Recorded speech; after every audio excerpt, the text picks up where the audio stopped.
Halo adik-adik Smart Generation, apa kabar kalian semua? Kembali lagi di video pembelajaran Primagama. Perkenalkan, nama kakak adalah Jelita. Di sini, kakak adalah instruktur Smart untuk mata pelajaran biologi. Oh iya, tahukah kalian tentang pencemaran lingkungan? Pernahkah kalian mendengar tentang pencemaran lingkungan? Untuk lebih jelasnya, mari kita simak video berikut ini.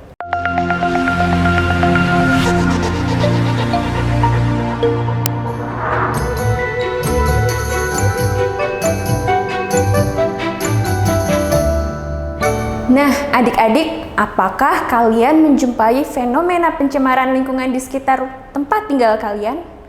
Sekarang kita simak gambar berikut ini. Nah, pernahkah kalian menjumpai secara nyata fenomena di bawah ini? Di situ terdapat gambar tentang botol minuman bekas dan juga gambar pencemaran udara akibat aktivitas industri. Pernahkah kalian melihat? Tentu saja pernah, karena kita selalu berhubungan dengan hal-hal yang berhubungan dengan pencemaran lingkungan. Apa sajakah pencemaran lingkungan dan bagaimana pencemaran lingkungan dapat terjadi? Mari kita simak slide berikut ini. Apa itu pencemaran lingkungan? Pencemaran lingkungan adalah masuk atau dimasukkannya zat, energi, atau komponen lain ke dalam lingkungan yang dinamakan dengan polutan. Jika polutan itu telah mencapai ambang batas yang sudah tidak bisa ditolerir oleh lingkungan, maka terjadilah pencemaran. Nah, adik-adik bisa simak gambar yang ada di dalam video ini. Ada gambar pencemaran air dan pencemaran udara. Terlihat di situ bahwa di dalam badan air terdapat sampah-sampah yang menumpuk. Bagaimana itu terjadi ya? Nah, ada juga gambar tentang kebakaran hutan. Kebakaran hutan akan menyebabkan polusi udara dan akan merusak kualitas lingkungan hidup. Nah, menurut kalian apakah pencemaran lingkungan itu dapat disebabkan oleh aktivitas manusia? Mari kita simak. Penyebab dari pencemaran lingkungan yang pertama adalah aktivitas manusia dan yang kedua adalah faktor alam. Aktivitas manusia seperti apa yang dapat mempengaruhi pencemaran lingkungan? Seperti contohnya asap kendaraan bermotor yang dilakukan oleh manusia. Yang kedua adalah limbah pabrik dan juga limbah-limbah industri lain. Untuk faktor alam bisa disebabkan karena erupsi gunung membawa debu-debu vulkanik yang akan menyebabkan pencemaran udara. Selanjutnya, kakak akan menjelaskan tentang macam-macam pencemaran lingkungan. Ada apa saja pencemaran lingkungan itu? Nah, untuk macam-macam pencemaran lingkungan, yang pertama adalah pencemaran air. Pencemaran air berarti masuknya limbah ke dalam badan air. Kita ketahui bahwa indikator air bersih adalah air yang tidak berbau, air yang tidak berwarna, air yang tidak berasa, dan air yang tidak mengandung mikroorganisme. Jika keempat indikator ini tidak terpenuhi, maka terjadilah pencemaran air. Pencemaran air dapat diakibatkan yang pertama adalah limbah rumah tangga, yang kedua adalah limbah industri, yang ketiga adalah limbah pertanian. Untuk limbah rumah tangga, pasti kalian tidak asing. Limbah rumah tangga adalah sisa-sisa sampah, kemasan yang dihasilkan oleh rumah tangga. Yang kedua, limbah industri adalah limbah-limbah yang dihasilkan oleh aktivitas industri yang dibuang ke badan air dan akan membahayakan kualitas lingkungan air. Yang ketiga, pertanian. Limbah pertanian dapat berupa sisa-sisa pupuk yang dibuang ke perairan sehingga mengakibatkan fenomena eutrofikasi, yaitu penutupan permukaan perairan oleh alga atau kita sebut dengan blooming alga. Yang kedua adalah pencemaran tanah. Apa yang kalian ketahui tentang pencemaran tanah? Nah, pencemaran tanah ini disebabkan oleh limbah domestik, limbah industri, dan juga limbah pertanian. Penyebabnya hampir sama dengan apa yang terjadi di pencemaran air. Nah, dampaknya di pencemaran tanah ini adalah menurunnya kesuburan tanah dan juga mempengaruhi kelangsungan makhluk hidup yang berada di dalam tanah. Nah, ini adalah gambar tentang limbah domestik. Limbah domestik adalah limbah sisa-sisa hasil kemasan, botol, dan lain-lain. Untuk yang kedua, limbah industri berasal dari aktivitas pabrik yang mencemari tanah. Yang ketiga adalah limbah pertanian. Limbah pertanian ini timbul karena penggunaan pupuk berlebih dan mempengaruhi kesuburan tanah. Adik-adik, kalian harus tahu berapa lama sampah diuraikan di dalam tanah. Kira-kira berapa lama ya sampah-sampah yang kita buang dapat terurai? Nah, adik-adik, kakak tampilkan beberapa gambar yang pasti kalian sudah familiar. Ada koran. Koran terbuat dari kertas, sehingga masa penguraiannya akan lebih cepat. Masa penguraian koran adalah selama 4 minggu. Yang kedua, ada kaleng aluminium. Kaleng aluminium pasti kalian juga sering menggunakan, bukan? Ya, betul sekali. Kaleng aluminium biasanya kita gunakan untuk botol minum, untuk botol sarden, kaleng sarden, begitu bukan? Nah, kaleng ini akan terurai selama 80-100 tahun. Lama bukan? Nah, untuk itu kita harus meminimalisir penggunaannya. Untuk yang ketiga adalah botol plastik. Botol plastik ini akan terurai selama 450 tahun. Bayangkan adik-adik, botol yang kalian gunakan sebagai tempat minum air mineral, penguraiannya adalah selama 450 tahun. Waduh, lama juga ya. Nah, adik-adik mulai sekarang kalian harus meminimalisir penggunaan botol plastik. Dengan apa ya? Ya, kalian bisa menggunakan botol plastik yang bisa dipakai kembali, jadi tidak satu kali pakai. Nah, yang keempat ada tas plastik. Tas plastik yang kita dapatkan di supermarket atau di pasar. Nah, ini akan terurai selama 10-20 tahun lamanya. Nah, untuk mengurangi pencemaran, lebih baik kita menggunakan tas kain yang bisa digunakan beberapa kali untuk berbelanja. Kalian juga bisa membantu menghemat pengeluaran dan kalian juga bisa membantu menyelamatkan bumi dari pencemaran. Untuk yang terakhir ada styrofoam. Styrofoam ini tidak terurai. Jadi, jika kalian membungkus makanan, lebih baik tidak menggunakan styrofoam. Karena styrofoam ini juga menggunakan bahan kimia yang berbahaya bagi makanan. Jadi bagaimana solusinya? Ya, kalian bisa menggunakan daun atau bisa menggunakan wadah makanan yang aman bagi makanan. Selanjutnya, pencemaran udara. Pencemaran udara artinya pencemaran yang disebabkan oleh polutan yang terjadi di udara. Pencemaran udara terjadi akibat aktivitas manusia. Misalnya nih, kegiatan industri, pabrik itu pasti mengeluarkan asap yang berbahaya dan tentunya akan mengakibatkan pencemaran udara. Yang kedua, kendaraan bermotor. Kalian pasti sering kan melihat kendaraan bermotor dengan asap yang mengepul hitam, ya kan? Nah, itu akan berbahaya bagi kesehatan dan juga bagi lingkungan. Lalu ada lagi kebakaran hutan. Pasti adik-adik pernah mendengar tentang kebakaran hutan? Nah, asap kebakaran hutan ini dapat mengakibatkan pencemaran lingkungan. Lalu ada lagi seperti bahan kimia yang mengandung CFC. Bahan kimia yang mengandung CFC ini akan membahayakan lapisan ozon bumi kita. Nah, bagaimana ya kita menanggulangi pencemaran udara? Nah, adik-adik bisa memulai dari sekarang untuk mengurangi penggunaan kendaraan bermotor. Misalnya, adik-adik pergi ke suatu tempat yang lebih dekat. Nah, kalian bisa berjalan kaki. Selain kalian sehat, dan kita bisa mengurangi pencemaran udara. Lalu, ada lagi pencemaran udara yang disebabkan oleh aktivitas faktor alam. Yang pertama adalah erupsi gunung dan juga ada gas metana yang dihasilkan oleh hewan ternak. Nah, erupsi gunung ini mengakibatkan adanya abu vulkanik yang akan mengotori lingkungan. Pasti kalian pernah mengetahui bukan tentang abu vulkanik? Oke. Kalau erupsi itu berlangsung secara lama, maka abu vulkanik akan menumpuk dan akan berbahaya bagi pernafasan kita. Selanjutnya, apa ya yang akan terjadi dengan bumi kita jika pencemaran ini terus berlangsung? Yang pertama, bumi kita akan mengalami krisis, yaitu perubahan lingkungan. Perubahan lingkungan ini dapat dibarengi dengan adanya perubahan iklim. Bumi kita menjadi semakin panas, semakin tidak teratur suhunya, dan cuacanya menjadi tidak stabil. Kemudian ada lagi, yaitu global warming. Tahukah kalian tentang global warming? Iya, global warming adalah pemanasan global.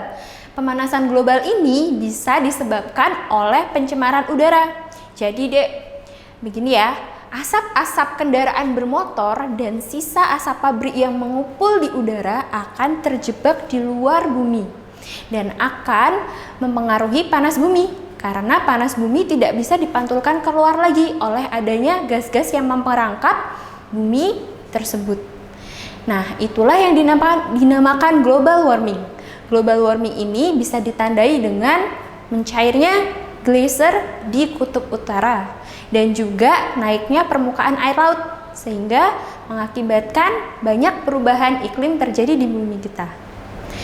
Nah, tadi kakak sudah menjelaskan tentang pengertian pencemaran lingkungan, macam-macam pencemaran lingkungan dan penyebabnya. Kemudian sekarang kita masuk ke latihan soal. Masih semangat kan adik-adik? Nah, untuk yang pertama, kakak bacakan. Peristiwa masuknya gas CO2, sisa pembakaran, dan komponen lain ke dalam lingkungan disebut pencemaran. Kakak kasih waktu 3 detik. 1, 2, 3. Apa jawabannya?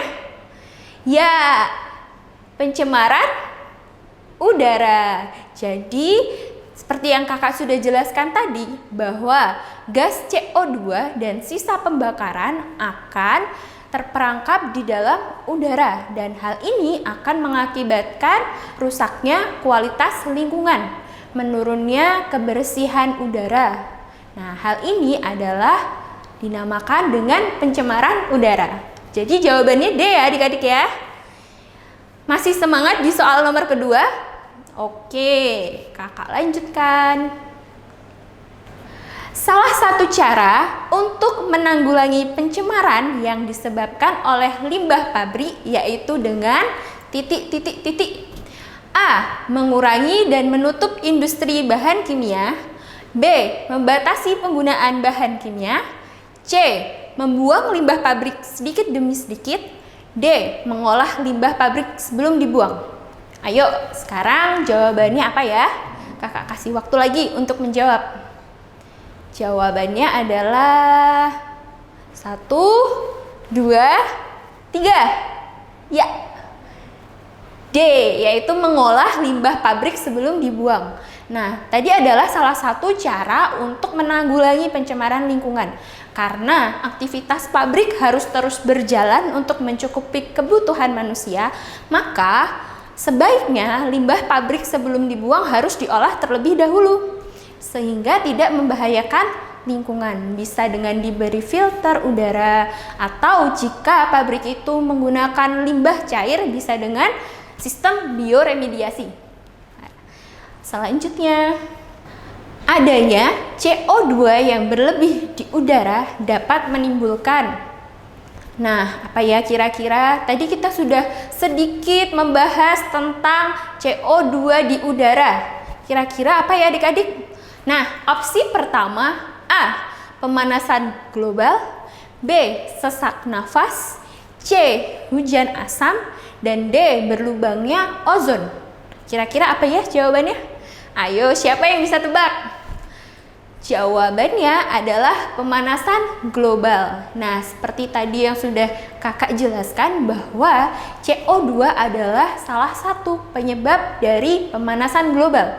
Nah, bagaimana kalau sesak nafas ya kak? Nah, sesak nafas ini banyak faktor yang bisa mengakibatkannya. Tidak hanya adanya CO2. Kalau hujan asam, apakah itu hujan asam? Hujan asam adalah disebabkan oleh sulfur dioksida atau nitrogen yang ada di udara. Nitrogen dioksida.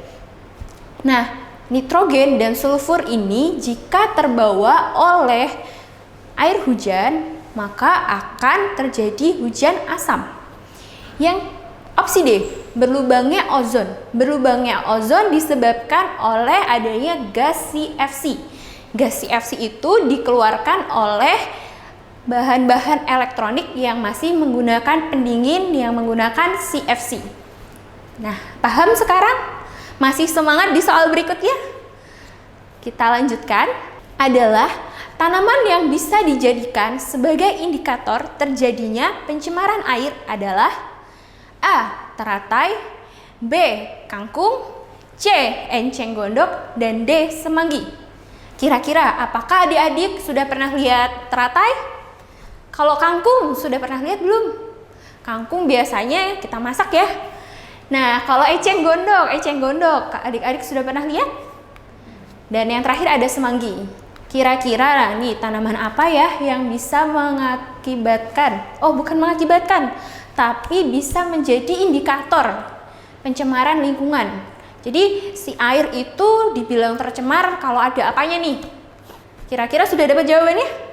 Nah, jawabannya adalah enceng gondok. Nah, si enceng gondok, kok bisa sih Kak enceng gondok bisa menjadi indikator? Nah, gini ceritanya. Ketika ada sisa pupuk berlebih di perairan, jadi terbawa. Ada Pak Tani memupuk tanamannya, kemudian irigasinya terbawa sampai ke perairan yang lebih besar, seperti danau, rawa, sungai. Nah, sisa pupuk ini akan menumpuk akhirnya dan mengakibatkan tingginya kadar nutrisi di dalam perairan. Nah, kadar nutrisi ini akan mengakibatkan tumbuhnya enceng gondok yang berlebihan. Enceng gondok akan memenuhi seluruh wilayah perairan, ditutup semua perairannya, sehingga perairan terlihat hijau, seperti lapangan bola, padahal bawahnya air. Adik-adik pernah tahu gambarnya? Nah, hal ini akan merugikan. Loh, kenapa merugikan Kak? Kan bagus hijau. Merugikannya adalah karena sinar matahari tidak bisa menembus ke dalam perairan. Yang terjadi adalah organisme-organisme di bawah perairan ini akan mati, kekurangan oksigen. Begitu ya ceritanya adik-adik. Jadi eceng gondok sebagai indikator pencemaran air. Soal selanjutnya, bioremediasi adalah penggunaan mikroorganisme untuk membersihkan pencemaran yang disebabkan oleh A. Limbah minyak, B. Limbah rumah tangga, C. Limbah pertanian, dan D. Limbah industri. Kira-kira apa itu bioremediasi? Tadi kakak sudah sempat singgung sebentar. Bioremediasi dapat menjadi pembersih untuk pencemaran yang berhubungan dengan limbah limbah industri. Jadi adik-adik, misalnya ada pabrik ini mengeluarkan limbah cair di suatu perairan, dan si pabrik mempunyai kebijakan bioremediasi. Dia menggunakan mikroorganisme untuk memecah limbah yang tadinya berbahaya, yang tadinya mencemari, yang tadinya mengotori, menjadi tidak berbahaya bagi lingkungan. Nah, karena apa? Karena si mikroorganisme ini mengolah limbah tersebut di dalamnya sehingga tidak berbahaya bagi lingkungan. Mikroorganismenya bisa berupa bakteri, bisa berupa fitoplankton, dan lain sebagainya. Begitu ya adik-adik ya. Soal selanjutnya, di suatu ekosistem perairan terdapat zooplankton, ikan kecil, ikan besar, dan fitoplankton. Maka DDT akan terakumulasi pada, kira-kira apa ya? DDT, pernah dengar? Oke, jawabannya ada di opsi A, B, C, D. Oke, kakak bacakan. A. Fitoplankton, B. Zooplankton, C. Ikan kecil, dan D. Ikan besar. Di suatu perairan, itu perairannya menjadi perairan terakhir, yaitu muara yang dari pertanian misalnya. Dari pertanian, DDT itu akan teralirkan sampai ke perairan besar, seperti tadi kakak jelaskan tentang eutrofikasi. Nah, terakumulasinya pada organisme yang paling besar, yaitu ikan besar. Kenapa di ikan besar? Karena yang pertama, organisme pada lingkungan perairan adalah fitoplankton. Fitoplankton sebagai apa? Produsen di ekosistem perairan. Fitoplankton akan dimakan oleh zooplankton. Kemudian zooplankton akan dimakan oleh ikan kecil, dan ikan kecil akan dimakan oleh ikan besar. Jadi akumulasinya akan paling banyak terdapat di ikan besar. Betul sekali. Kakak mau tanya nih, dari awal tadi sampai soal yang sekarang, siapa yang menjawab benar semua?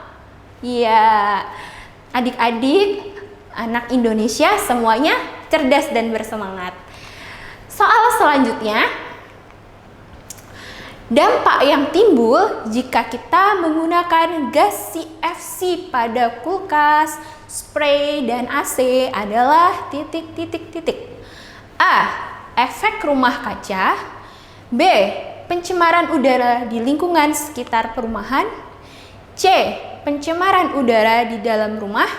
D. Yaitu meningkatkan kadar bahan pencemar. Ayo, sekarang kita coba adik-adik menjawab. Ini adalah salah satu pencemaran apa ya? Tanah, atau air, atau udara? Ya, ini adalah salah satu contoh dari pencemaran udara. Gas CFC ini akan mengakibatkan, ya jawabannya adalah meningkatnya kadar bahan pencemar di udara. Nah, ini adalah salah satu contoh pencemaran udara. Karena gas CFC ini berbahaya, Dek. Berbahaya apa? Dia akan membuat lapisan ozon di bumi kita berlubang, sehingga akan terjadi apa? Masuknya radiasi bumi yang berlebih. Radiasi matahari yang berlebih ke dalam bumi kita. Nah, itu yang berbahaya dari gas CFC. Nah, soal selanjutnya, yang tidak termasuk bentuk penanggulangan yang dapat dilakukan untuk mencegah pencemaran tanah yaitu A. Pemakaian pupuk sesuai kebutuhan. B. Sistem tanam monokultur. C. Menanggulangi sampah plastik. Yang D. Mengelola sisa radioaktif. Nah, apa ya kira-kira? Nah, di situ ada kata tidak termasuk bentuk penanggulangan. Berarti adalah kita cari yang bukan cara penanggulangan. Kira-kira apa ya? Jawabannya adalah sistem tanam monokultur. Karena yang A, pemakaian pupuk sesuai kebutuhan. Bisa tidak untuk menanggulangi pencemaran? Bisa, Kakak. Iya, betul adik-adik. Karena apa? Karena kalau berlebihan itu akan menimbulkan pencemaran. Yang C, menanggulangi sampah plastik. Nah, tadi kita sudah belajar bagaimana dan berapa lama sampah plastik itu dapat terurai. Nah, kita harus mengurangi dan memisahkan sampah plastik dan menggunakan plastik sesuai dengan kebutuhannya. Yang D, mengelola sisa radioaktif. Jadi bahan-bahan radioaktif lebih baik dikelola terlebih dahulu sebelum dibuang atau dipisahkan sampah yang bersifat radioaktif. Oke.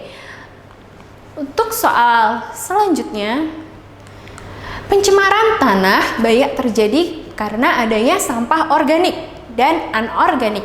Salah satu penyebab dari pencemaran tanah tersebut yaitu titik. Nah, kita disuruh memilih apa yang organik itu apa saja, yang anorganik itu apa saja. Yang A, organik yaitu kaca, kertas, dan besi. B, anorganik yaitu kaca, plastik, dan besi juga. Dan C, anorganik, daun, plastik, dan besi. D, organik, daun, kaca, dan sisa makanan. Kira-kira yang mana ya jawabannya ya? Sudah? Ya, jawabannya adalah B, anorganik, yaitu kaca, plastik, dan besi. Anorganik dan organik. Organik adalah bahan yang terbuat dari sisa makhluk hidup. Sedangkan yang anorganik adalah bahan yang terbuat dari benda yang bukan makhluk hidup. Sekarang kita lihat. A. Organik, kaca, kertas, dan besi. Tentu bukan ya. Sehingga jawabannya mereka adalah termasuk ke dalam anorganik. Kenapa yang C juga salah? Karena ada daun.